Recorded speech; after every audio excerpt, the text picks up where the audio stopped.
quipu transmite significados táctilmente, a través de nudos y de la combinación de colores y formas de torcedura de la cuerda. A estas alturas, los científicos han determinado plenamente las cuentas del quipu. Sabemos cómo anotaban los incas la información numérica que producían. Los nudos más alejados de la cuerda principal son las unidades. A continuación, dejando un espacio libre, se hallan las decenas, luego las centenas y los millares pegados a la cuerda principal. La base del sistema, como se ve, es decimal. El sistema incaico es decimal y posicional, Sí, que es igualito que el que usamos ahora, ¿no? Eso es asombroso, ¿no? En eso, sin ninguna exageración, ninguna cosa, estaban por encima de los romanos, de los griegos, perfectamente, de los mayas. Cada nudo es distinto, contiene cada nudo números diferentes de vueltas, y los hay del 1 al 9, así, de acuerdo a la posición del nudo en la cuerda, y de acuerdo también al número de vueltas de cada uno de los nudos, podemos decir exactamente, sin ninguna duda, que esta cuerda, por ejemplo, dice una cantidad precisa, 234. Pero lo que no sabemos es 234 ¿qué? Es decir, sabemos cómo guardaban información numérica los incas, pero no sabemos cómo distinguían las categorías que estaban empleando. Por otro lado, tampoco sabemos interpretar los quipus no numéricos, y sin embargo, sabemos que existían quipus que contenían información sobre genealogías y mitos. Por un lado, algunos cronistas informan haber estado frente a quipucamayocs, que desplegaron sus cuerdas frente a ellos y les relataron genealogía y leyendas principales del imperio.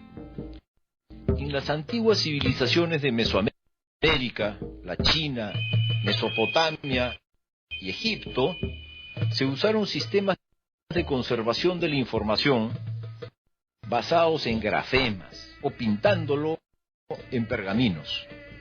Esos signos no representaban sonidos, sino conceptos. Así podían ser leídos por gente que hablara distintos idiomas.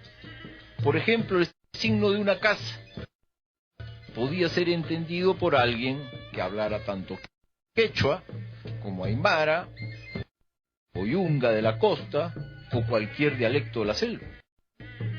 Del mismo modo, en el caso del quipu, la posición del nudo y el número de vueltas establecían que en esa cuerda decía una cantidad precisa, por ejemplo 234. Y en cualquier idioma moderno entendemos 234. Puede ser francés, en el cual el número se piense, o inglés, o castellano, o quechua, o aymara, igual la gente entiende 234 porque es un concepto numérico y no es un sonido. Así, la vía fonética de la escritura se desarrolló solamente en algunos lugares, ahí donde habían sociedades que hablaban idiomas de la misma raíz, como por ejemplo la raíz indoeuropea de los idiomas que se hablan en Europa.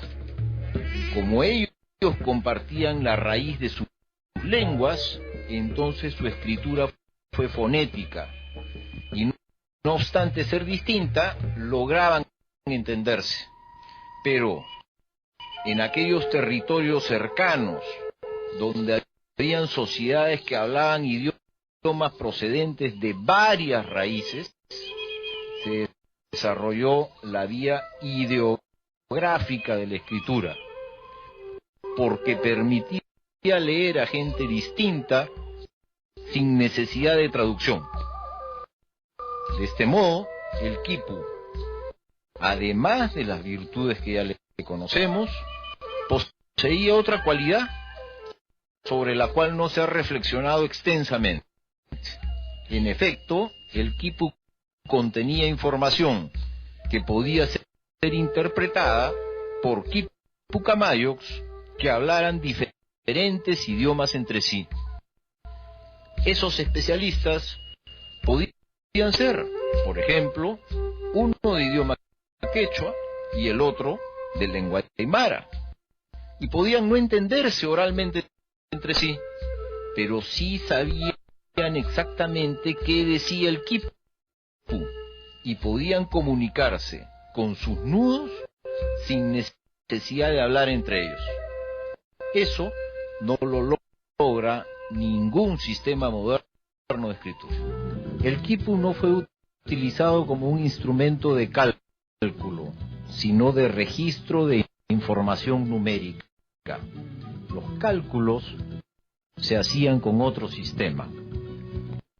Los científicos piensan que en el mundo andino se empleaba una especie de ábaco para realizar las operaciones aritméticas. Ese ábaco, llamado yupana, habría sido elaborado con tablas y aparece en una de las imágenes del famoso cronista indio Guamán Poma de Ayala. Nótese que se trata de una sola imagen, donde aparece el quipucamayo como figura central y abajo, en una esquina, la yupana. Esta ilustración sugiere que el quipucamayo calculaba con el ábaco, con la yupana, y que al tener las cuentas claras, las vertía en el quipu.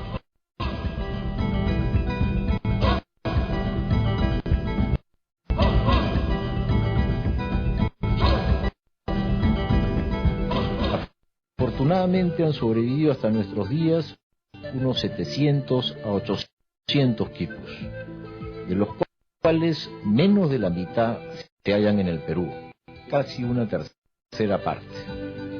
Lo emocionante de nuestros días es lo avanzadas que se hallan las investigaciones para interpretar los quipus.